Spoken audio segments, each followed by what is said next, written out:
No espiritualismo afinam-se as sensibilidades da alma, apuram-se os sentidos, e, como resultado, torna-se a criatura cada vez mais apta a absorver as boas influências, e a fazer bom uso delas. Por essa razão, no trato com as coisas do espírito, não se poderão silenciar sucessos decorrentes de uma eficaz maneira de serem aproveitadas as riquezas que a natureza oferece aos que as procuram, criteriosamente, com fundamento nas lições espiritualistas. 23. A serenidade. A serenidade é um atributo que poucos possuem, apesar de ser indispensável à criatura, na sua vida de relação. Serenidade exprime domínio próprio, controle dos nervos, força de vontade desenvolvida. A princípio, há a necessidade de pôr em prática, com esforço consciente, a força de vontade, aliada ao domínio próprio, para que ela se manifeste, evitando-se, neste caso, aqueles estados de alma que, manifestando uma aparente serenidade, escondem uma tempestade interior. Com o tempo, com a compreensão amadurecida, com o exercício mental disciplinado, com o desenvolvimento da espiritualidade, a ação serena torna-se uma segunda natureza, passa a fazer parte da individualidade, da estruturação psíquica, e revela-se espontaneamente, sem o menor recurso imperativo. Na arte de meditar, é a serenidade que faz o raciocínio trabalhar, plenamente, e formar corrente favorável à solução dos problemas, sendo, por essa razão, imprescindível. Todos, na vida, precisam meditar, pois aquele que melhor aprender a técnica da meditação, é que se mostra mais apto a vencer as dificuldades que se lhe antepuserem. Frequentemente são chamadas à razão as criaturas que se afobam diante do nada, que se exasperam com ninharias e se afligem com as criações do próprio pensamento.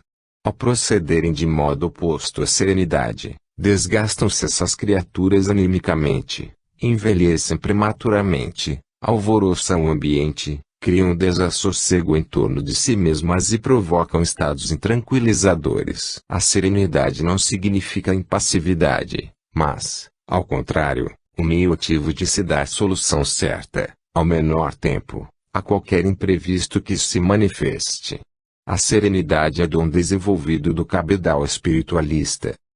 O mestre Nazareno ofereceu os mais edificantes exemplos de serenidade em todos os seus atos, numa clara demonstração de que esta prática participa, como fator integrante, dos métodos da espiritualidade. Ninguém deve querer arvorar-se em palmatória do mundo, para corrigir as falhas de todos. A evolução se processa paulatinamente, pelo esclarecimento. Uma vez feita, com consciência e serenidade, a parte de cada um, não se justifica que se venha a perder a calma pela morosidade dos retardatários. Mais vale uma admoestação oportuna, amiga e concludente, do que uma áspera reprimenda, entrecortada de expressões contundentes. É especialmente pela serenidade, que a criatura se habilita a prestar concurso mais valioso a quem dele necessitar. Os que militam na escola da serenidade não são capazes de perturbar a sua paz interior, alcançada numa longa jornada de amadurecimento espiritual, para voltar-se contra o seu semelhante desajustado ou incapacitado, e humilhá-lo na sua inferioridade. Os que se exercitam para a conquista da serenidade devem contar até 10 ou até 100, antes de tomarem uma decisão provocada pelo fervilhar da mente exaltada. Esta prática pode livrar muitos de tomarem atitudes precipitadas, incorretas ou injustas, que depois lhes tragam remorsos. Num curso escolar, não é admissível que um aluno mais adiantado perca a calma, quando não obtém respostas certas de um aluno de classe inferior sobre matéria de currículo superior, por estar portanto, acima de sua capacidade de apreensão. De igual modo, não se pode exigir neste mundo, em que se encontram espíritos encarnados de vários graus de evolução, que os menos evoluídos procedam da maneira pela qual agem os mais evoluídos.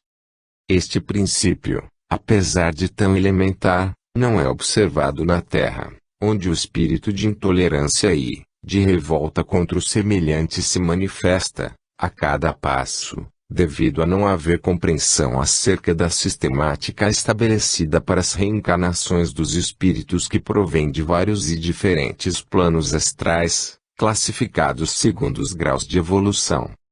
Uma vez bem compreendida essa condição de cada um só revelar aquilo que pode, de acordo com o patrimônio moral, intelectual e espiritual que adquiriu nas encarnações pretéritas, será mais fácil dominar os ímpetos da indignação e adquirir serenidade para apreciação dos casos, a fim de dar-lhes a melhor solução. Os que já adquiriram a plena serenidade, filiada à espiritualização, estão aptos a evoluir em campo astral, após a desencarnação. Não se deve esquecer que os que se dizem cristãos, precisam incluir, na prática cotidiana, o hábito da serenidade. É bem certo que há ocasiões em que é difícil conservar a serenidade diante de cenas que se desenvolvem com a ajuda do astral inferior, mas elas, também precisam ser enfrentadas cristamente, nada impedindo, no entanto, que se empreguem energia e ação decisivas, toda vez que se seja solicitada a proceder dessa forma, como única maneira de restabelecer a harmonia, a ordem, a disciplina e o respeito. A serenidade concorre para a longevidade, para um melhor estado de saúde, para uma acertada deglutição dos alimentos, para dar bom trato ao raciocínio, para reter na memória as lições aprendidas, e para poder atrair-se melhor apoio espiritual, nos momentos precisos. A importância da serenidade não foi, ainda, bem proclamada, apesar de ser assunto que precisa ser posto, constantemente, em foco, pela sua natureza de ordem espiritualista, num mundo, como o planeta Terra, em que quase só o materialismo impera. A finalidade do registro desse importante tema nestas páginas, tem o fim de despertar, para ele, a atenção do estudioso, e convencê-lo de que somente a observância das normas espiritualistas aqui descritas poderão melhorar as condições gerais da vida terrena. Por não ter contraindicação, a serenidade deve ser sempre considerada como uma atitude recomendável e digna de ser exercida constantemente, não sendo necessário ficar adulto para isso.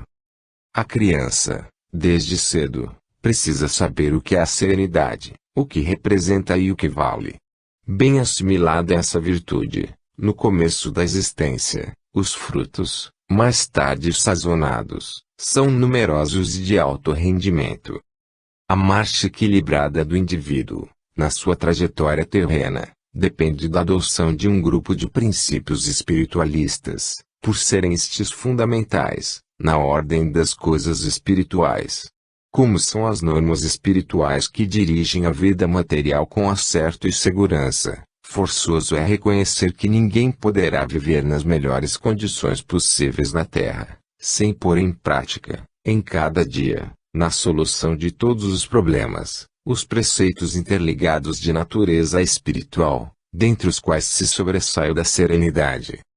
Todos os seres caminham para atingir o mais alto grau de serenidade, pois não se concebe um espírito de elevada hierarquia espiritual que não a possua, plenamente. Logo, se um dos objetivos no processo ascensional é conquistar a serenidade, então, racionalmente, todos os esforços deverão ser empregados para que, quanto antes, seja ela introduzida no sistema estrutural da vida humana. É comum a criatura empenhar-se pela obtenção de coisas supérfluas, de duração efêmera ou temporária, deixando de parte, como se nenhum valor tivessem, riquezas eternas, de qualidades insuperáveis, e tesouros indestrutíveis, portadores de ventura e felicidade inigualáveis que, como dizia Jesus, nem a traça nem a ferrugem podem consumir. A serenidade é um desses valores esquecidos, desprezados e abandonados à margem da estrada da vida. Os educadores que dispõem do dom da serenidade, estão melhor habilitados a exercer o seu magistério, por não transmitirem aos adolescentes o nervosismo que gera a irritação incontrolada, ante a exuberância de vida manifestada na infância e na mocidade. Assim como o nervosismo é transmissível, com as suas inconveniências e prejuízos, a serenidade também é induzível, com benéficos resultados. Nenhuma dúvida deve pairar no espírito dos seres acerca das vantagens numerosas resultantes do cultivo espontâneo da serenidade. Cada vez que a solução de um problema atravessar o crivo da serenidade, a melhor fórmula será indubitavelmente adotada, dentro dos apurados recursos com que contam as criaturas serenas. Se a solução não for sempre 100% ideal, restará a convicção de haverem sido empregados os meios mais eficazes para alcançar o fim, e, consequentemente, nenhuma intranquilidade poderá depois perturbar a paz. A pessoa irrequieta e impulsiva não adquire serenidade da noite para o dia. As conquistas espirituais são lentas, relativamente, e dependem muito do esforço e da força de vontade que forem empregados.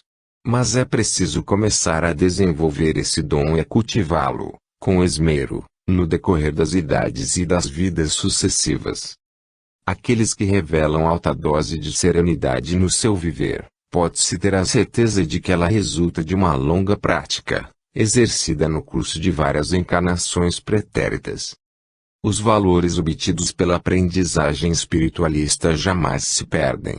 Eles se acumulam, de encarnação em encarnação, tornando-se o ser cada vez mais desenvolvido, mais adestrado, mais capaz, mais vigoroso, espiritualmente. Por isso, não deixa de ser uma pena que o indivíduo passe por uma encarnação inteira sem aduzir nada ao patrimônio do espírito, o que acontece aos que desprezam, na Terra, os preceitos da vida espiritual. No racionalismo cristão apontam-se os atributos do espírito que deverão ser desenvolvidos durante a trajetória terrena, para que a tarefa planejada seja bem cumprida. Deste modo instruído, o estudioso das questões espirituais há de sempre encontrar, na serenidade, a melhor saída para as suas dificuldades. Não se desconhece que o mundo terra é uma escola para as almas necessitadas de progresso espiritual, e por tal razão apresenta a mais variada modalidade de experiência, sempre com a finalidade de caldear o espírito no cadinho da dor purificadora, quando ele não quer mudar-se às normas que não contrariem as leis naturais, circunstância que lhe propiciará um crescimento mais rápido e mais ameno. Ensina-se, então, que, pautando as diretrizes da vida sob a cúpula da serenidade, o espírito disporá de condições mais adequadas para submeter a sua vontade aos princípios retos da conduta. É de grande alcance ajustar-se a criatura aos postulados que lhe deem segurança na maneira de agir, segurança que se exprime na certeza ou na convicção de que as suas atitudes estão certas, e certas estarão, realmente, se buscar inspiração para os seus atos na fonte inexaurível do conhecimento, estabelecendo, com serenidade, contato com o astral superior. A ponderação e a moderação aliam-se à serenidade para realizar um mesmo objetivo. O mundo é espinhoso e agreste, exigindo, por isso, a maior cautela na marcha do viandante. A ânsia de enriquecer depressa, provoca no agente um ímpeto de agir precipitadamente, e é quando se verificam grandes quedas. A paz e a tranquilidade de espírito convidam à serenidade, por onde se vê que esta virtude está sempre envolta por uma série de outras virtudes, que consolidam a posição da criatura na sua trajetória terrena, em bases de segurança e firmeza. A serenidade está presente na estrutura espiritual de cada indivíduo. Apenas precisa revelar-se, como os demais atributos, mas não se revelará enquanto a vontade não for posta em ação. Vale, pois, estimular essa vontade, para tal fim, desde que bem se compreenda sua finalidade. É obra que todos terão de realizar, com a alternativa de que muitos querem dormir, ainda, mais um pouco, e esse sono se estende, às vezes, por séculos. Assim se verifica que a humanidade se divide em duas classes, a dos adormecidos, e a dos despertos. Estes, em fileiras de ação construtiva e elevada, querem aprender e pôr em prática as lições espirituais, e são, Por isso, os que desfrutarão, mais cedo, os grandes benefícios que lhes conferem tais diretrizes, os outros, são os retardatários impenitentes, os que dormem exaustos pelas margens do caminho, depois de procurarem, em vão, com recipientes exíguos, alimentar de novos contingentes etéreos, o mar fantástico das ilusões. 24. A simplicidade. Um dos mais belos ornamentos da alma é a simplicidade, não uma simplicidade estudada para causar efeito ou esconder a vaidade. A simplicidade tem de ser espontânea e natural, ou não é simplicidade. Acontece, porém, que quando ela se revela por essa forma espontânea e natural, já está a criatura situada num nível elevado de evolução, pois quanto mais evoluída estiver, tanto mais simples será.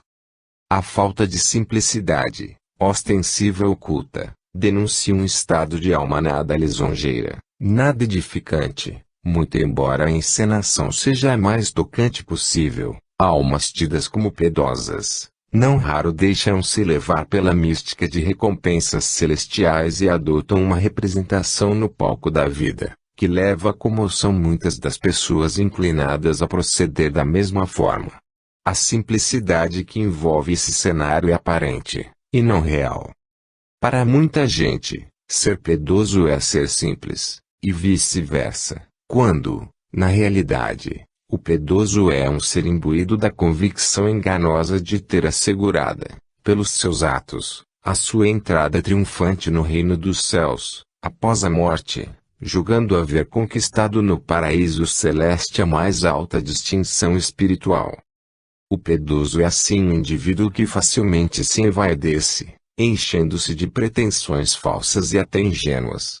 Geralmente quem se julgar distinguido para receber tão alto prêmio, tão privilegiada posição, só poderá ter simplicidade exteriormente, porque no fundo está convencido da sua superioridade sobre os demais, da glória de ser eleito de Deus, do fania de se considerar um escolhido do Senhor. Longe desse aspecto, porém, está a realidade, porquanto a simplicidade não se cria da noite para o dia. Nem se fica simples depois de ouvir um sermão. A simplicidade é formada no indivíduo, através de milênios, e se apure de encarnação em encarnação, no curso de milhares delas. Todos deverão fazer o bem que puderem, de acordo com o merecimento de cada um e as circunstâncias que se apresentarem, sem desejar alcançar o epíteto celestial ou piedoso, pelo ilusório sentido que esses vocábulos contêm.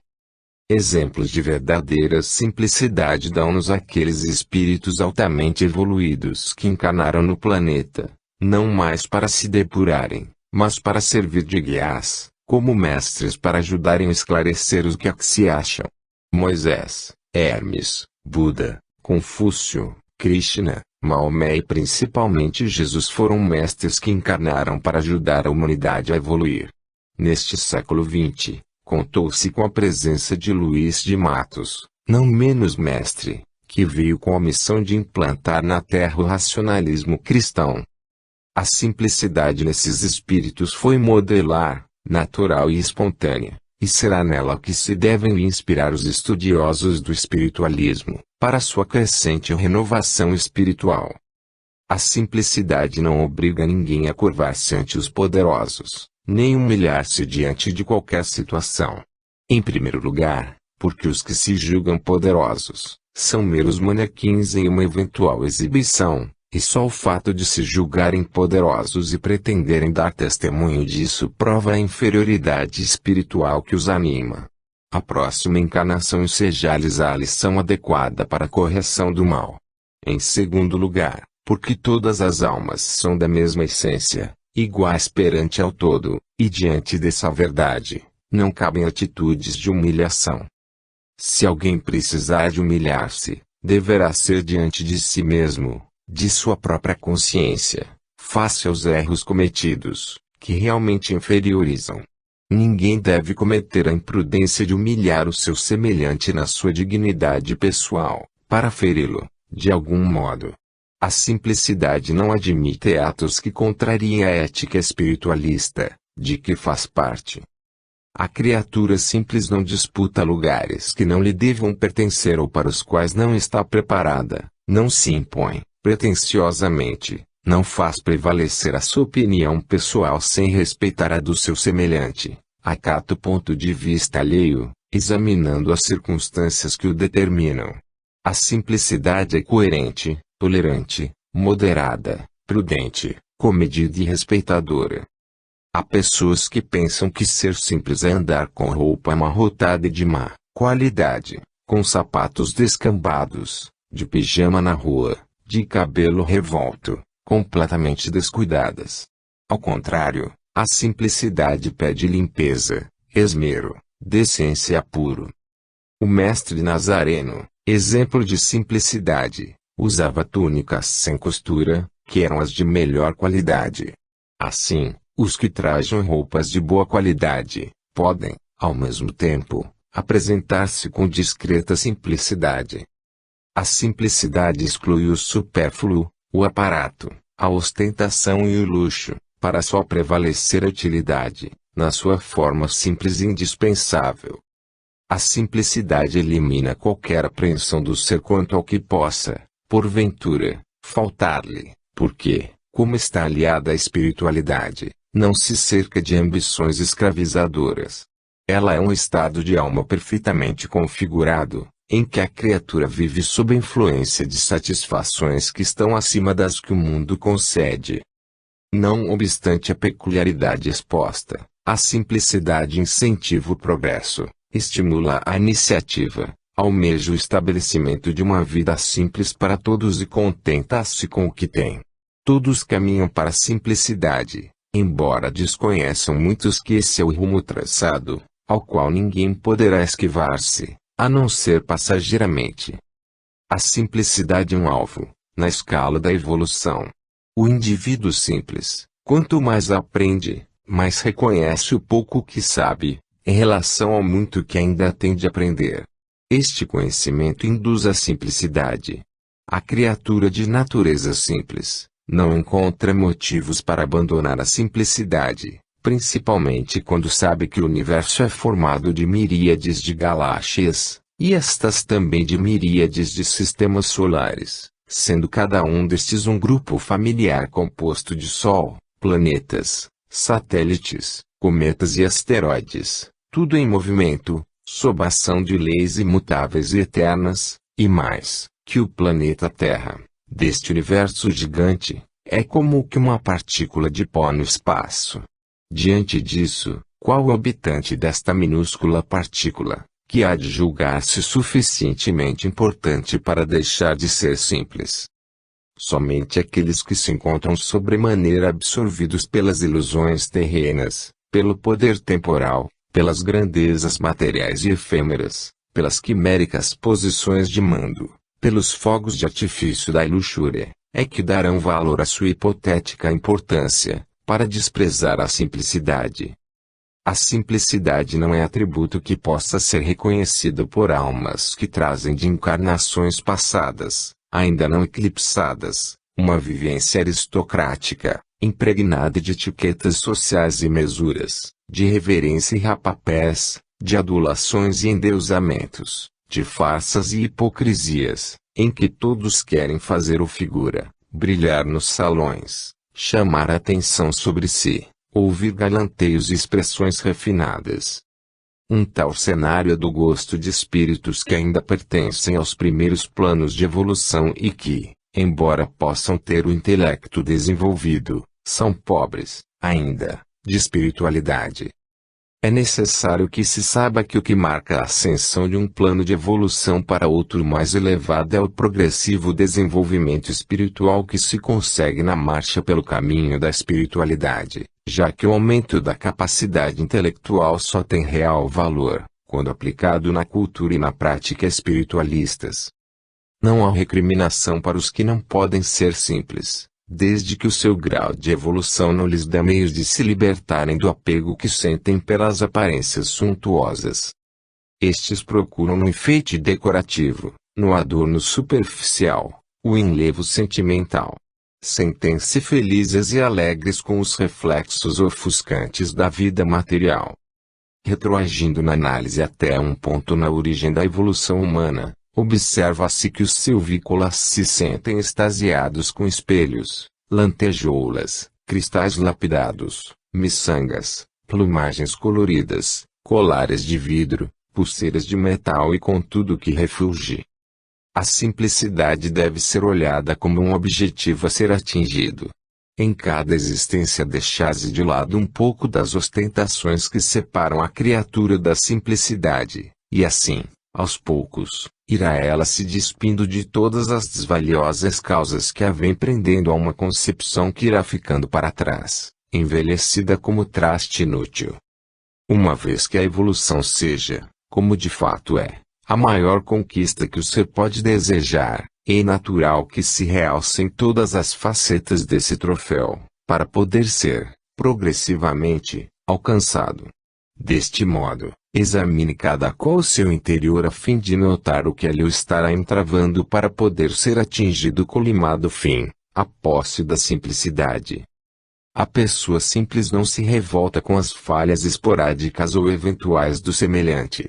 Sabe, compreensivamente, aquilatar do valor dele, e medir até onde vai a sua capacidade social e moral. A reação contra os erros alheios deverá ser, tanto quanto possível, irradiativa, doutrinária e esclarecedora. Sem originar humilhação, a réplica aos maus procedimentos deverá soar serena e oportuna, com a adoção dos métodos da simplicidade, pois pela força que possuem, grandes obstáculos podem ser removidos. A simplicidade é uma qualidade, é um atributo de valor, é um poder do espírito de importância inestimável.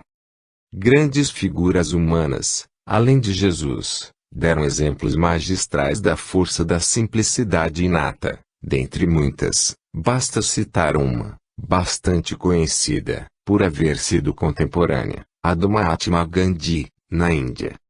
Adotando indumentária usada em seu país natal, revelou-se sempre extremamente simples em todos os seus atos.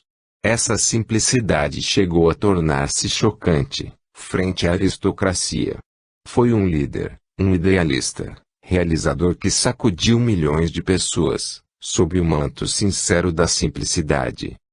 A simplicidade deve ser exercida de acordo com o feitio moral do povo na sua forma exterior, e assim ninguém precisa alterar os hábitos formalísticos, para manter a simplicidade. Como princípio educativo, vale a pena fomentar a admiração pela simplicidade, para ser objeto de meditação, quanto à sua causa e efeitos. A simplicidade decorre de uma lapidação do espírito e, por isso, torna-se refulgente a apreciação daqueles que também aspiram a alcançá-la. Ninguém pode, entretanto, adquiri-la por um mero e vago interesse, por ser necessário trabalhar por ela, em silêncio, por muito tempo, em longas e espinhosas jornadas. É preciso vencer as atrações da terra, adotar o espírito de renúncia e converter-se em cidadão do mundo, para não dizer, como cabe, do universo. A criatura simples compreende melhor as lições do cristianismo puro, afeiçoa-se mais à prática do bem e sente, com maior nitidez, as vibrações do amor. Tudo isso, porque a sua alma vive as sensações de um mundo melhor, mais diafanizado, mais espiritualizado, a que pertence. Todos refletem na Terra, com maior ou menor aproximação, os indícios do mundo próprio, de luz, a que estão afeitas as suas almas. 25. A obediência.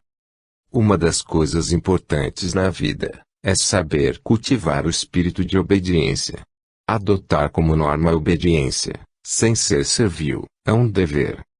Nenhuma organização pode manter-se, sem que nela impere o espírito de obediência. Nas Forças Armadas, ela se faz sentir, com maior evidência. A disciplina, que é a mola mestra do equilíbrio universal, é decorrente da obediência. Ser obediente é demonstrar ter consciência da vida. A obediência movimenta-se numa corrente invisível que unifica a ação coletiva. No próprio poder criador, está sublimada a conceituação da obediência. Os pais sentem a necessidade de impô-la aos filhos, por saberem que, sem ela, não haverá ordem, disciplina, respeito e educação. Logo, a obediência é princípio básico da vida, que precisa fazer parte dos atos cotidianos. Presta-se obediência aos conselhos sábios, ao horário, ao programa estabelecido, à orientação superior, aos reclamos da saúde, aos métodos no trabalho, aos avisos previdentes, aos bons costumes e aos ensinos da moral cristã.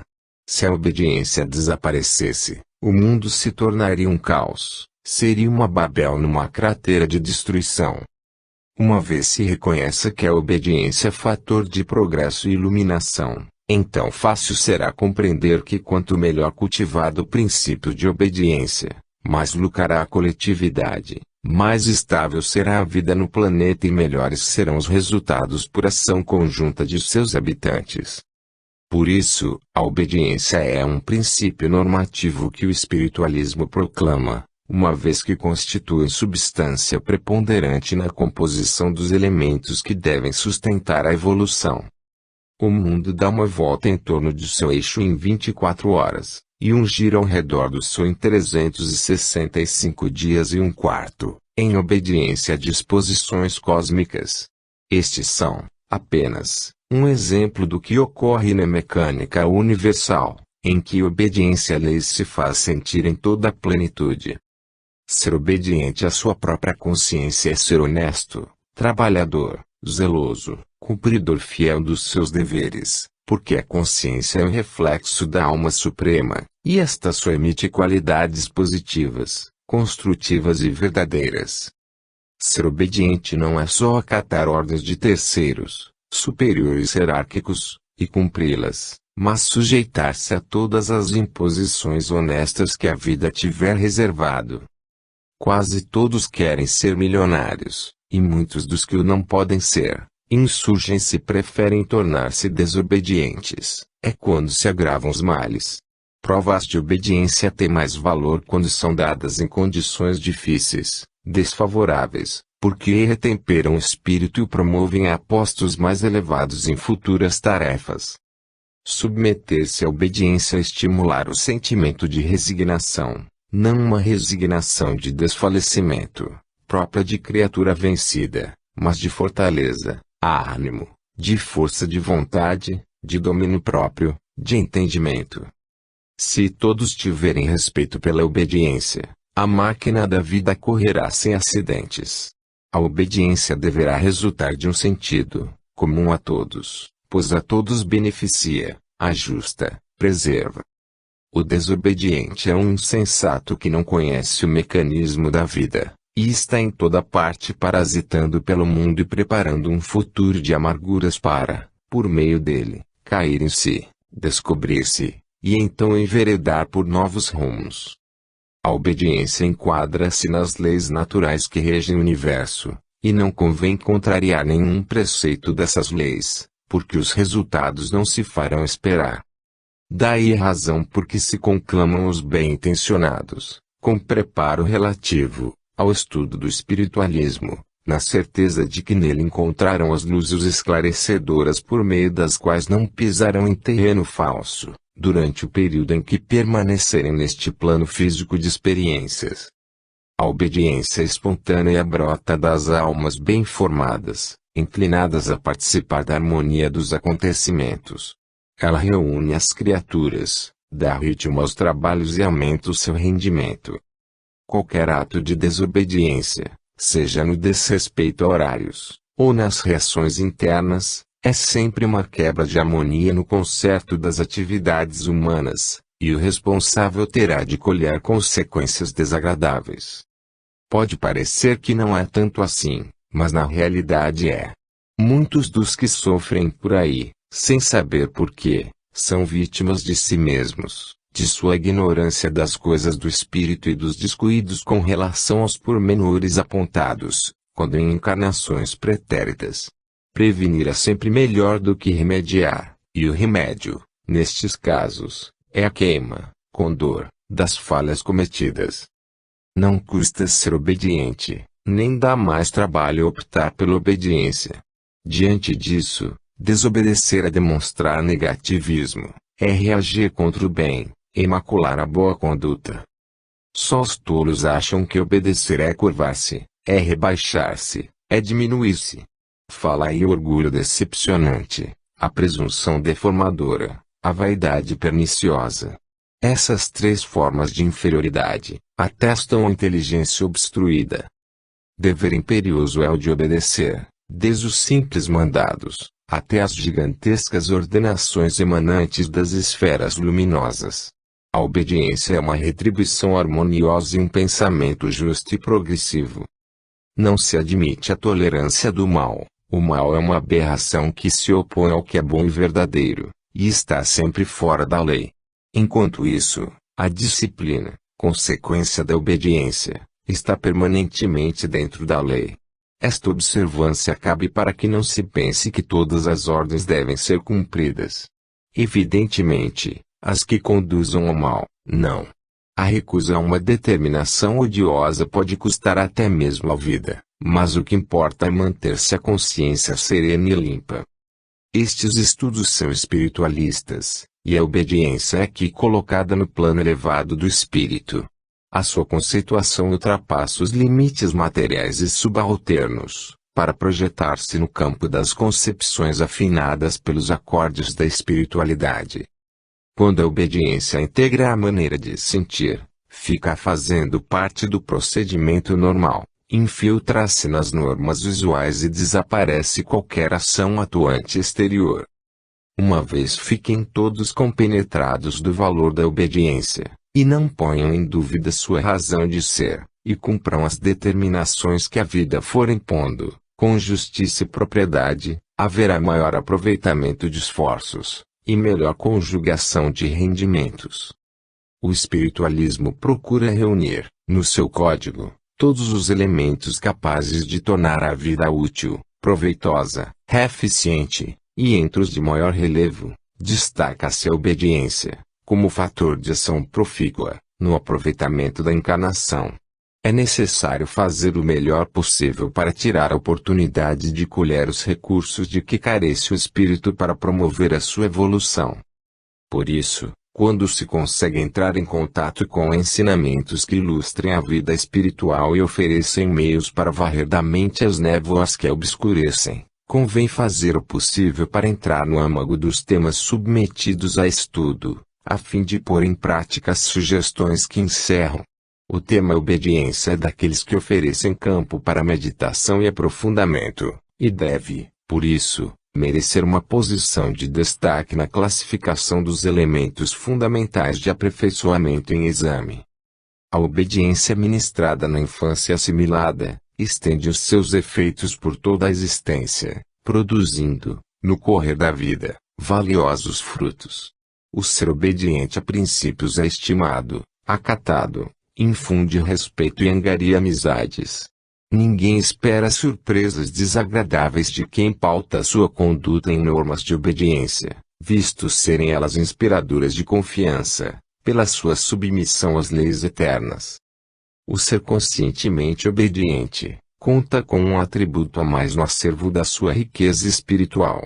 A obediência é uma substância preciosa na composição da estrutura imponderável do espírito, e a sua conquista processa-se lenta, no correr das reencarnações. No princípio, ela é autômata, no fim, consciente. Começa imposta, e acaba impondo-se. O indivíduo valoriza-se em função da obediência. Confia-se muito em quem sabe obedecer. O caráter, influenciado pelo espírito de obediência, assume características de forte expressão. Ninguém se pode impor a admiração e ao respeito, sem o atributo da obediência, em sentido amplo. As encarnações e desencarnações, os sofrimentos e as alegrias, a saúde e a enfermidade afloram das correntes da obediência. As coisas acontecem em obediência a um agente promotor. A lei de causa e efeito traz no seu vigor atuante o cunho da obediência. Aceitar e obedecer às leis da vida é colocar-se a criatura sob o manto do poder supremo. A obediência é virtude e, como tal, colabora para a purificação. A sua prática habilita o cumprimento do dever, a apuração dos sentidos, a evolução, e, servindo de exemplo e de estímulo, deve, por isso, ser compreendida na sua forma essencial e genuína, com o senso de espiritualidade, a fim de que tenha o poder de transformar, para melhor, o estado psíquico e moral da criatura. A obediência pode ser um leme para orientar o indivíduo, na sua tarefa diária de proceder sempre de acordo com uma consciência desperta, sensível e lúcida. É esta a ordem da vida, apurar os atributos que devem fortalecer a alma, purificá-la, engrandecê-la, para que se prepare e cumpra as incumbências que lhe estão reservadas em planos mais altos de evolução. 26. A coragem. A coragem é a disposição de ânimo que leva o indivíduo a enfrentar o perigo, a zelar pela sua honra e dignidade, arrostando qualquer sacrifício, a manter-se ereto diante de interesses contrariados, a lutar pelo direito em ambiente hostil, a bater-se por um ideal contra forças mais poderosas, a encarar, com serenidade, o insucesso, a defender os mais fracos e os injustiçados, a não usar de sua força contra os humildes, e não se aproveitar de situações de desventura. A criatura de coragem é valorosa, inspira confiança, estimula os desanimados, atrai saúde e vitalidade, dá curso a iniciativas produtivas, é realizadora e otimista, sabe enfrentar o trabalho que lhe é destinado e cumprir o seu dever, serve de guia e orientadora, não esmorece diante de contratempos, respeita, como quer ser respeitada, não se ocupa de futilidades e é, no fim, um centro de convergência de forças espirituais. A coragem é um produto de educação cultivada por séculos, que, de existência em existência, vai se tornando cada vez mais apurada. Depois de cultivada, é serena e ponderada e revela-se com as suas características próprias nos grandes momentos, nas ocasiões dramáticas, nos instantes decisivos. A exposição ao risco, de maneira cega ou irrefletida, é temeridade, insensatez e não coragem. A temeridade pode ser usada por um suicida, no auge da sua loucura, em caráter irremediável, num gesto impensado, sem que a coragem tivesse participação nessas situações. Ao contrário, ao suicida quase sempre falta a coragem para viver e enfrentar os lances dramáticos da vida. Há realmente certos dramas da vida que pesam mais do que a morte, mas havendo coragem, nada se perde, nenhum desatino se comete, porque o homem de coragem não se entrega, frustrado, uma vez que no seu interior brilha uma chama, que nunca se apaga, por mais tormentosos que sejam os temporais da vida. Todos têm de fazer aquisição da coragem na terra. As guerras servem também para adquiri-la. Tudo, na vida, tem a sua razão de ser. As guerras refletem a lei de causa e efeito, sendo, por isso, até certo ponto, inevitáveis, enquanto a espiritualização não exercer predomínio sobre as massas humanas. Sabido como é que todos sucessos ou insucessos resultam em evolução, há sempre partido a tirar de todas as convulsões. Assim, a coragem nasce da necessidade de enfrentar os acontecimentos, e do entendimento que traz a convicção de que se pode viver muito melhor com coragem, do que sem ela. É preciso não ter medo de dizer e ouvir a verdade, e possuir discrição para guardar um sigilo. É esta uma coragem real, principalmente quando se revestir de humanismo e traduzir um gesto de renúncia, um ato nobre de abnegação, de desprendimento e de elevação moral. A coragem é apanágio dos fortes, dos bons, dos justos, dos que amam a vida eterna. Há indivíduos afoitos, impetuosos, violentos, temperamentais, agressivos, provocadores, atrevidos, que apenas demonstram profunda falta de educação e de senso, com a vaidade de querer passar por valentões, pensando que atrás dessa fanfarronada, todos podem vislumbrar a coragem que aspiram possuir. Mas esse não é o caminho, uma vez que só pela senda da espiritualização poderão chegar, como querem, ao objetivo almejado. Os que chegam a esse objetivo são corajosos e convictos de que a sua constituição espiritual é imorredoura, indestrutível e imutável, e têm certeza de que todas as partes de que se compõe são invioláveis e indestacáveis da unidade. Portanto, nenhum mal os pode atingir, e nada que diminua sua riqueza moral e espiritual conquistadas. Nenhuma razão, portanto, existe para temer coisa alguma, uma vez que não se perca a visão real dos fatos, procurando compreender que onde há luz as trevas são dissipadas, e onde há coragem, o medo é inexistente. Coragem não pode faltar a quem se conheça como partícula eterna da inteligência universal. A coragem se revela pela inexistência do medo. Se o medo fosse uma expressão desconhecida, o oposto, a coragem, seria um atributo tão comum a todas as pessoas, que passaria desapercebido. O medo é uma enfermidade psíquica ou um estado patológico da alma, criado por pensamentos aflitivos e por apegos exagerados às temporárias ligações com o mundo. A coragem, pois, atesta a ausência do medo, e obriga o indivíduo, cada vez que é convocada, a meditar sobre a solidez do sistema espiritual. Como o acaso, realmente, não existe tudo quanto acontece decorre da lei causa e efeito, devem-se suportar, com coragem, as indesejáveis consequências provocadas por atos recrimináveis, praticados na inconsciência do seu inevitável retorno. As primeiras lições de espiritualização levam a criatura a compreender que os sofrimentos, na sua generalidade, são o efeito de uma causa visível ou oculta, remota ou recente.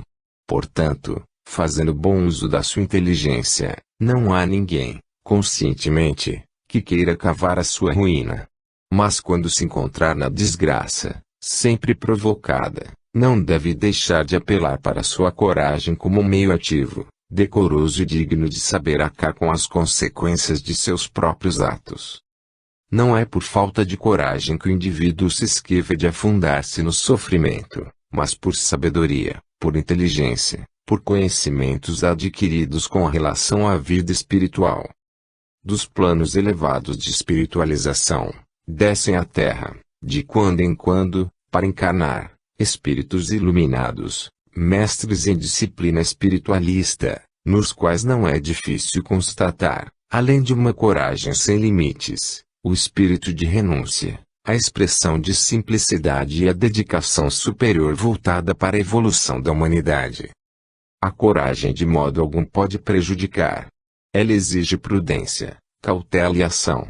Todos, na rotina da evolução, caminham para conquistá-la. A vida terrena oferece numerosas exponenciais para o exercício da coragem, pela necessidade que há dela integrar-se na formação moral de cada pessoa. A coragem aviva os traços da personalidade, dá firmeza a atos e atitudes, consolida a autoridade, e por ela se elegem os condutores dos agrupamentos humanos. Indivíduos aventureiros que se escudam, para sua defesa em armas mortíferas, atuando sob o manto da ilegalidade, são temerários ou suicidas que vivem à margem da sociedade, inimigos do trabalho, que não são levados aos seus fins pela coragem indômita dos fortes de espírito, mas pela covardia que a aparatosa encenação de pistolas carregadas dissimula. Estes, no fundo, têm mais medo, inclusive da cadeia, do que, expressando um simbolismo, o demônio da cruz. O sentido elevado da coragem não admite interpretações de ordem superficial. Há certas valentias que aparentam coragem, mas que, na realidade, não passam de fontes de exibição a alimentar um ângulo da vaidade. Exemplos de verdadeira coragem, porque serena e estoica, deixaram na terra os mestres que por aqui passaram, e mais chegados ao racionalismo cristão, podem ser apontados Luís de Matos e Luís Tomás, o Padre Antônio Vieira e, em passado mais distante, Jesus. A coragem que demonstraram, em todos os instantes críticos da sua vida, é a que engrandece, que dignifica e eleva o espírito. Pode-se assegurar que a coragem nasce, espontânea, com o processo da evolução. Esta, à medida que avança no caminho da eternidade, vai desabrochando os seus atributos intrínsecos, no meio dos quais se encontra a coragem. Enquanto se procura desenvolver a marcha evolutiva, impõe-se na vida o exercício da coragem. Use-se, porém, o raciocínio, criteriosamente, para não se cair nas malhas da temeridade, e não se dar um passo inseguro, imprudente ou desatinado. Veja-se que para desenvolver a coragem, são necessários uma disciplina mental, controle interior, uma compreensão espiritual. A coragem é uma força do espírito revelada, é qualidade inerente, é um poder refletido do poder total. Fora do espiritualismo, a coragem não é compreendida senão pela forma desassombrada de expor a vida, em atitude repentina, em obediência ao primeiro ímpeto, quase sempre insuflado pelo astral inferior. Um dos primeiros cuidados que se deverá ter ao praticar um ato de coragem é o de certificar-se, pelos meios que o espiritualismo ensina, de que não se está sendo vítima de malévola atuação exterior, ou servindo de joguete ao comando de forças malignas, que circundam o planeta. Muitos crimes se cometem sob uma falsa impressão de coragem, em cujo nome grandes erros se consumam. Tudo isso por falta de esclarecimento, pela ausência, muito lamentável, de interesse por conhecer-se o lado bom, puro e verdadeiro da vida. A coragem não pode ser explorada, nem servir de ostentação. Ela deve ser usada, altruisticamente, para o bem parcial ou coletivo, sem alarde e com naturalidade. O procedimento corajoso e espontâneo, oportuno é objetivo, desbendo o valor dos seres humanos. Sem revidar provocações, a coragem atua na defesa, educativamente, com energia e superioridade, sem que o ser se sinta, no ato, estimulado por nenhum sentimento negativo. Vale a pena meditar sobre este tema, que encerra muitas lições proveitosas e estimulantes de uma mentalidade corajosa, nos termos da concepção espiritualista. O veículo que conduz a criatura pela estrada da evolução, contém muitas peças, sendo a coragem uma delas. Nenhuma peça pode ser dispensada, pois cada qual tem a sua serventia e desempenha o seu papel. Cuide-se, pois, de cada uma com desvelo e a mais apurada atenção. Tornar-se forte e valoroso em espírito é adquirir coragem, é vencer embaraços, é transpor obstáculos que para muitos podem parecer intransponíveis. A vida vivida com coragem, é mais amena, mais bela, mais adornada de encantos. A coragem é, pois, um vigoroso acervo que, uma vez adquirido, nunca mais se perde. Todos haverão de chegar a possuir, no curso da vida eterna, a forma ideal de coragem, e o importante é que se não perca o precioso tempo. Quanto mais depressa se for avolumando o tesouro individual, por essa valiosa prenda, melhores serão as perspectivas futuras, mais amplos recursos estarão ao dispor da criatura para, com eles, alcançar novos e sucessivos triunfos. Assim fortalecido, o indivíduo gozará mais cedo da fortuna de penetrar nas regiões espirituais elevadas, em que a evolução se processa sem dor, sem sofrimento, sem pesares, num ambiente de paz e concórdia, de beleza e felicidade. 27. O dia de finados. Entenderam certas religiões que constituiria ato piedoso dar culto aos mortos em um dia do ano, e escolheram, para esse fim, o dia 2 de novembro. Mas o espírito, que é eterno, não morre nunca, e o indivíduo é um ser espiritual. Quem morre, se assim se puder dizer, é o corpo físico, que é material e composto de elementos químicos do próprio planeta. O corpo físico é apenas uma roupagem provisória do espírito, que lhe serve durante sua permanência na Terra, no lapso que decorre entre o berço e o túmulo. Essa permanência é um estágio relativamente efêmero, reproduzido numerosas vezes, e cada vez que encarna recebe o ser espiritual, ou seja o espírito, uma nova roupagem, o que quer dizer, um novo corpo físico. Esses diferentes corpos físicos não se assemelham, por serem constituídos pela matéria fornecida pelos respectivos pais, que são outros ou diferentes, em cada estágio ou encarnação. O espírito, depois de cada encarnação, ou no fim dela, desprende-se do corpo material, definitivamente, não tendo mais com ele nenhum contato, tanto mais que tal vestimenta não conserva sua forma física, como todos sabem, pois a desintegração molecular se opera com relativa rapidez, voltando aquele corpo ao pó da terra. Diante desse quadro verdadeiro, somente a ignorância faz com que se renda homenagem à poeira, ao que não existe mais na sua configuração, ao que deve ser esquecido, pelo natural fim que teve, em obediência às leis naturais da transformação. Muitos há que também cultuam a indumentária do corpo extinto, como preito de saudade, a ele devotado, e guardam-na como relíquia, fato que somente serve para explorar um sentimentalismo doente e sofredor. O corpo físico, quando ainda alimentado pela vida que lhe é transmitida pelo espírito, está ligado ao corpo fluídico por cordões igualmente fluídicos. Afastando-se o espírito do corpo físico, inicia-se o processo de desintegração da matéria, e por decomposição, as moléculas começam a separar-se, para formar outros corpos. O espírito, logo que se desprende do corpo inerte, sem vida, não deseja mais ficar junto dele, porque se sente mal com a exalação do mau cheiro do cadáver, já que os espíritos têm o poder olfativo bem mais apurado do que o dos encarnados. O corpo físico em decomposição, em matéria tão repulsiva para o espírito, como é para as pessoas da terra. Não é, pois, junto dessa matéria apodrecida e repugnante que há de querer-se a presença dos seres amados, com o fim impróprio de demonstrar-lhes que os amamos. Pode dar-se o caso de haver reencarnado na mesma família um espírito desencarnado alguns anos antes, e os parentes religiosos irem em romaria ao cemitério para pranteá-lo lá, quando já se encontra novamente com outra roupagem, no mesmo núcleo familiar.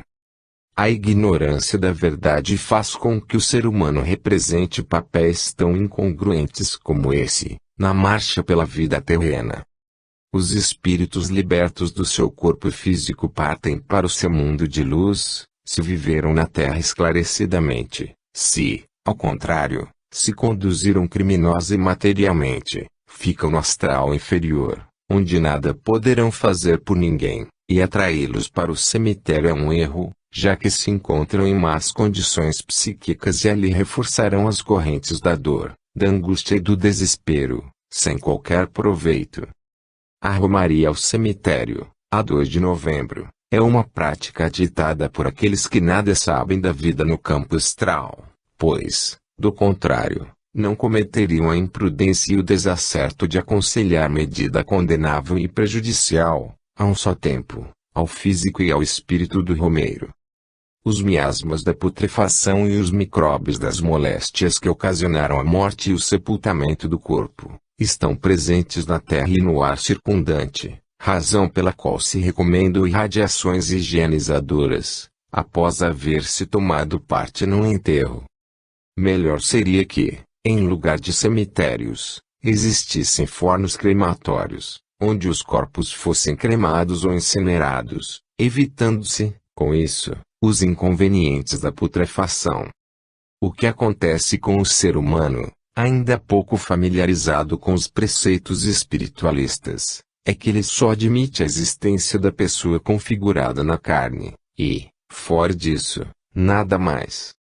Para esses, o indivíduo é aquilo que a sua forma física revela, por serem incapazes de dissociar o espírito do corpo físico, tanto assim que os evangélicos aguardam a ressurreição dos corpos mortos, mesmo que transformados em pó. A vida material encerra, na realidade, um forte poder de ilusão. A energia vital que o espírito transmite ao corpo físico faz com que se tenha a impressão de que este seja realmente a própria criatura. Nessa imagem é que se aloja a ilusão que inspira a romaria dos cemitérios. Os romeiros do dia de finados são seres embalados pelos sonhos da ilusão. O ser humano, na sua primeira fase evolutiva, passa por esse crivo das ilusões, e só pode libertar